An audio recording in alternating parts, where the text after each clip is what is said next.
snap! You're listening to Oh Snap. Hello guys, it's Jazz and welcome to my first ever episode of Oh Snap. Now guys, I am so excited about this podcast because it honestly encapsulates and covers all of the things that I love. It's going to be a mix of everything from pop culture to nostalgia to interviews, music. If you're an OG, you might remember 2022 to 2023, I did have another podcast called All That Jazz, a completely different world to this one. Very, very different topics, different themes. But I feel like this podcast is very much a reflection of like where I am now, who I am, what my interests are, what I'm loving. I just have so much excitement within me to like get this podcast out into the world. Guys, I was chatting to my manager about this because I'm like, I need to start this podcast off with a bang. And I was like, we need an intro, but I don't want to make just an intro episode because like you guys don't need to hear me yapping for like half an hour about why I'm doing this podcast. And we were like, you know what? How about Freaky Friday? I can safely say, and I'm sure a lot of you can say the same, that Freaky Friday is in my top 5 early 2000s films. If we're talking like chick flicks, if we're talking like Disney, this definitely sits in my top 5. I think it was iconic. It is so nostalgic. I feel like it is timeless. I could watch it daily and I still wouldn't be sick of that damn movie. Like I'm probably going to go watch it after this, all right? Now, obviously we are here because there is some relevance to today. And as you've probably heard,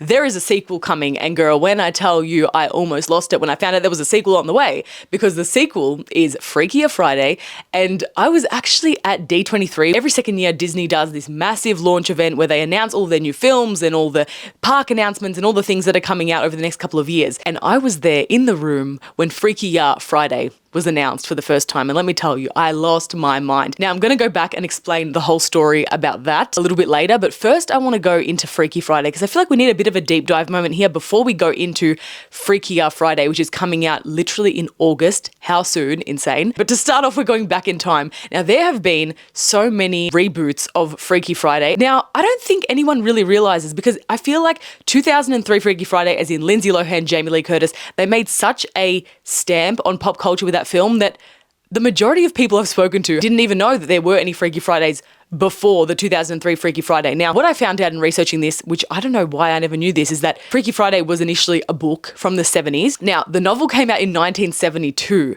And so in 1976, they did the first film adaptation, which was the Jodie Foster version of the film. Now, guys, oh my God, the moment when they swap bodies, bruh. Looking at that and seeing the evolution of cinema, when you see the special effects they used in that, I died. I was like, you are absolutely kidding. They do. It's literally like, this is, if I'm trying to reenact it, it's literally like, oh my God, I'd love to live in her body for a day or something like that. They freeze, both of them freeze. It's like a freeze frame on the mum and the daughter. And then there's a literal like transparent image that comes out of the freeze frame. So like there's a freeze frame of each of them, but then like a ghost, like a second image of them appears and switches over to the other side into the other one's body. It is so funny. Anyway, it's hard to explain, but if you watch it, you know, and it like flashes different colors. It's crazy. And so that was the first film adaptation of Freaky Friday. Very, very outdated, to say the least. That was 1976. Another one came out in 1995, which apparently is like the forgotten Freaky Friday.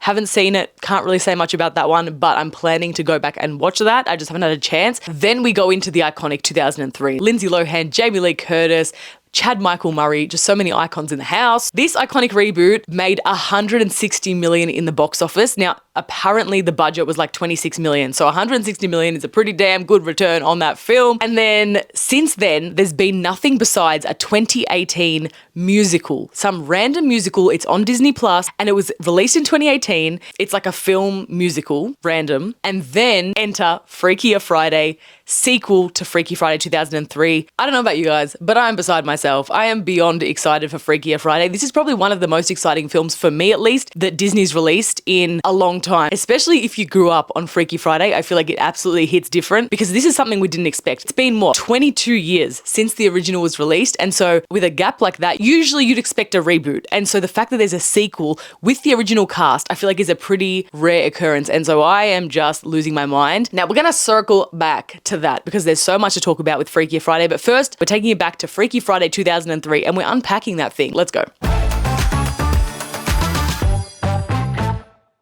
Freaky Friday 2003, girl, why was this such a banger? The only question I have is, why was this film such a banger? I think there are so many elements to it that make it what it was. I personally think that everything about it just encapsulates nostalgia. I feel like, especially of the early 2000s, I think from the teen angst and the teen rebellion themes to the whole trope of like mother-daughter arguing about everything under the sun to the fashion, the music, being in a band. It just perfectly encapsulates 2003. Now, girl, I did some research for this episode because I wanted to bring you guys some fun facts that personally I had no idea about. Firstly, this shocked me because to me, Lindsay is the most obvious possible choice for this role. I just feel like everything about the way that she portrayed this character, she's just perfection. I do feel like anything Lindsay touches is magic. Like it honestly turns to gold immediately. The second that she's on a film and it's from the 2000s, we know it's going to be gold. I don't know. She's just got that charisma. What shocked me was that apparently she was, I'm doing air quotes right now, the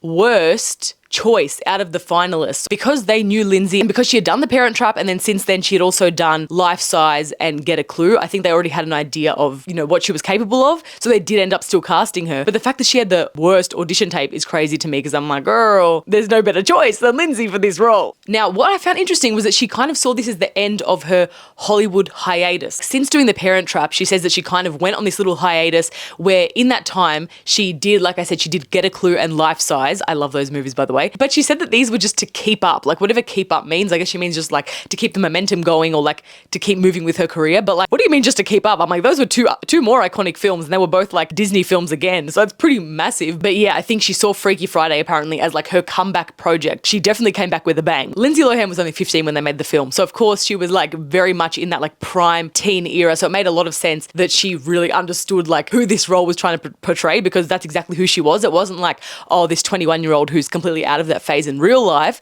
trying to relate to this character that she's playing in the film. Like she genuinely is a 15-year-old. I just loved everything about Lindsay's character in this film. The way that it also like captured that teen rebellion phase was so good. Everything from like the hair, how she had that like gingerish hair but like the blonde streaks through it. I love like a streaks moment. Guys, the way that I was that person in high school, but I had blue. Your girl had blue streaks. I don't know who I thought I was in year 8, but the way that I had blue streaks through my hair and then at one point I had blue and green streaks through my hair. They were there until I got in trouble at school. Let me tell you, I loved it. Looking back, I'm like, that was kind of iconic. It's very Bratz doll. Anyway, it is what it is, but going back to Lindsay, we love the eyeliner. We love all the black and red. Like, I love that this was her vibe. And then also she had like that black and red tartan dress that she wore. I think it was at the end in that guitar scene. Again, another iconic moment from the film, the band, her being in pink slip, iconic. The song Take Me Away, Take Me Away. Did we know, because I didn't know this till last year, the original singers of that song are from Australia? Excuse me? They're from Perth. They're literally a girl band from Perth called Lash, and they wrote Take Me Away and then they recycled it for the film, which I think is so cool. Everything about her character was like, she's the girl I want to be. Like watching those Rebels and those teen movies, I don't know about you guys, but the way that I would be watching that thinking like, I'm about to turn into you. And like, come on, we all knew that we weren't ever going to be that cool. But for some reason, something deep down was like, I'm going to be her. I don't know. I think we all did. Even watching it now, I'm like, I just want to be cool like that. I just want to be cool. It's everything about it. It's so nostalgic. It's the room with all the posters. It's the annoying little brother who's always coming in and she's like, get out of my room. It's all just so good. And I feel like all of that makes for the perfect 2000s chick flick. Like they all have to include at least some of those elements. And what I love about Freaky Friday is that it really incorporates all of them. And of course, the, bad boy crush trope, like another classic. And the fact that it was Chad Michael Murray of all people, like please, it doesn't get any better than that. The fact that it was him, I feel like just made it so much better. Of course, he rides a motorbike because what else would he do? And of course, he's also nice. That's the other part. Like there's always the bad boy, but they're never actually mean. Like deep down, we knew that they were always the nice guy. You know what else I find interesting? The whole like body swap trope of the 2000s. Because tell me why there was such a thing about body swaps. Not only body swaps like in a supernatural way, like Freaky Friday, but also in the sense of like dressing up as someone that you're not, or like a disguise or pretending to be someone. If we're thinking about the body swap thing, it wasn't just Freaky Friday. There was that movie It's a Boy Girl thing, which is where the guy and the girl swap to like see each other's perspectives. We can talk about that. And then there was 17 again, which is kind of the same vibe where he's in like his 17-year-old body, and 13 going on 30, which again, same kind of vibe. Like she's 13 years old and she's wishing she could be 30, and then she is 30, and then she's trying to live her life as a 30-year-old. This whole trope was such a thing back then. I don't know, especially in the early 2000s. I feel like we don't see much of that now. Building on that, it wasn't just the body swap thing. It was also like the whole disguise. And I'm talking, she's the man. And then there was Mrs. Doubtfire. Again, same kind of vibe. Like he's trying to see his kids, so he dresses up as the nanny and da-da-da-da. I don't know what it was that we were so obsessed with about that whole idea and like being someone you're not, or like body swapping. But I just feel like we don't see any of that anymore. I don't know whether it's because now we're less amused used. And back then, smaller things like disguises and dressing up were so interesting and intriguing. Even thinking about like That's So Raven and how she'd always dress up as different characters. We found that so funny. And to me, that's still hilarious. I think just it's the way you portray it. And I feel like she did it so well. Now, last little moment is that Jamie Lee Curtis apparently wasn't supposed to play the mum. Listen, there was another woman, Annette Bening, right? And she was meant to play the mum. And apparently 6 days before filming, she pulled out. And apparently when she pulled out, the husband, the guy who was meant to play Anna's dad, also pulled out of the film. So both parents pulled out. And then that's when Jamie Lee Curtis was obviously asked to be part of the film, which is crazy because like seeing it now, I'm like, I couldn't imagine it any other way. Anyway, we have yapped and yapped about Freaky Friday, but now it's time to get to the juice because Freakier Friday, the sequel for Freaky Friday, is on its way and I'm so excited to just dive right in. So let's do it. Let's chat about all things Freakier Friday.